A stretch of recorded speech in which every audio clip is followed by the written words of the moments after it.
রাজ্যে অবকাঠামো উন্নয়নের লক্ষ্যে সড়ক নির্মাণের কাজ জোর গতিতে চললেও বিভিন্ন প্রান্ত থেকে নিম্নমানের কাজের অভিযোগ সামনে আসছে একের পর এক। ধলাই জেলা লংতরাই ভ্যালি মহকুমার মাছলি এলাকা, যেখানে বহু বছরের দাবি পূরণ করে পূর্ত দপ্তর রাস্তা নির্মাণের কাজ শুরু করলেও কাজের গুণমান নিয়ে উঠেছে প্রশ্ন। স্থানীয়দের অভিযোগ, সঠিক প্রযুক্তিগত মানদণ্ড না মেনে নামমাত্র বিটুমিনের প্রলেপ দিয়ে সম্পূর্ণ করা হয়েছে রাস্তার কাজ। কাজ শেষ হওয়ার আগে রাস্তার বিভিন্ন অংশে বিটুমিন উঠে যেতে শুরু করেছে। এর ফলে এই ধরনের নির্মাণ কতটা টেকসই তা নিয়েই উঠেছে প্রশ্ন। এটাই তো দেখালে তো বোঝা যায় এই জায়গাটা। আর ওই জায়গাতে আমরা বাড়ির সামনের এই সাইডে প্রথম একবার দিছে, মানে কংক্রিট দেওয়া হয়েছে।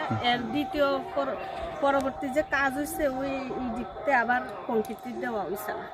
কংক্রিট মানে আদালতা দিছি না এদিকে না, এটি মানে আগে যেরকম দিছে করার আর কি। কথা, মানে আমরা যতটুকু জানি, মানে যে টেন্ডার আইছে বা যে পাস হয়েছে 2 লেয়ার দেওয়ার কথা আর কি। আচ্ছা কোন জায়গায় 2 লেয়ার আছে, কোন জায়গায় 1 লেয়ার আছে। আচ্ছা আচ্ছা আর তারা বেশিরভাগ মানে একটা কাজ করে কি রাত্রে বেলা কাজ করে। আচ্ছা। এটাই সবচেয়ে অবাক করা বিষয়। রাজ্যে গত কয়েক বছরে সড়ক যোগাযোগ ব্যবস্থার উন্নয়নে ব্যাপক জোর দিয়েছে রাজ্য সরকার। গ্রামীণ ও দুর্গম এলাকাগুলিকে মূল সড়ক নেটওয়ার্কের সঙ্গে যুক্ত করতে দ্রুত প্রকল্প গ্রহণ ও বাস্তবায়নের উপর আরোপ করা হয়েছে গুরুত্ব। কিন্তু দ্রুততার সঙ্গে কাজ এগোতে যদি গুণমান বিসর্জন দেওয়া হয়, তবে দীর্ঘমেয়াদে তা হয় জনস্বার্থ বিরোধী হয়ে জনদুর্ভোগের কারণ। সড়ক নির্মাণে বিটুমিনের নির্দিষ্ট পরিমাণ, সঠিক মিশ্রণ অনুপাত, সাবগ্রেড ও বেস লেয়ারের মান, রোলিং প্রক্রিয়া এসবই অত্যন্ত গুরুত্বপূর্ণ প্রযুক্তিগত ধাপ। এর যে কোনো একটিতে গাফিলতি হলে কমে যায় রাস্তার স্থায়িত্ব। কিরকম দেখতে পান কাজ আপনার মতে?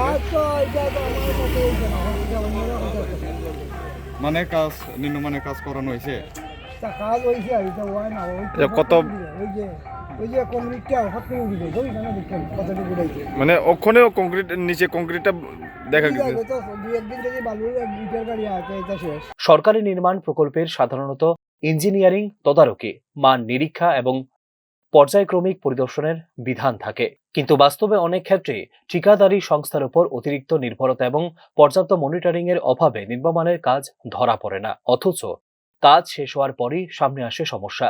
দীর্ঘ অপেক্ষার পর রাস্তা পেলেও তা যদি কয়েক মাসের মধ্যে নষ্ট হয়ে যায়, তবে তা উন্নয়নের প্রকৃত সুফল এনে দিতে পারবে না বলে সংশ্লিষ্ট এলাকার সাধারণ মানুষের দাবি। এতে একদিকে যেমন জনভোগান্তি বাড়বে, অন্যদিকে অপচয় হবে সরকারি অর্থের। বৃহত্তর প্রেক্ষাপট, রাজ্যের বিভিন্ন অংশ থেকে যখন একই ধরনের অভিযোগ উঠে আসছে, তখন বিষয়টি বিচ্ছিন্ন ঘটনা হিসেবে দেখার সুযোগ নেই বলেই মনে করছে তথ্যবিজ্ঞ মহল। প্রকল্প অনুমোদন থেকে বাস্তবায়ন পর্যন্ত প্রতিটি ধাপে স্বচ্ছতা ও জবাবদিহিতা নিশ্চিত করা না গেলে অব্যাহত থাকবে এই ধরনের অভিযোগ। Bureau report, news now.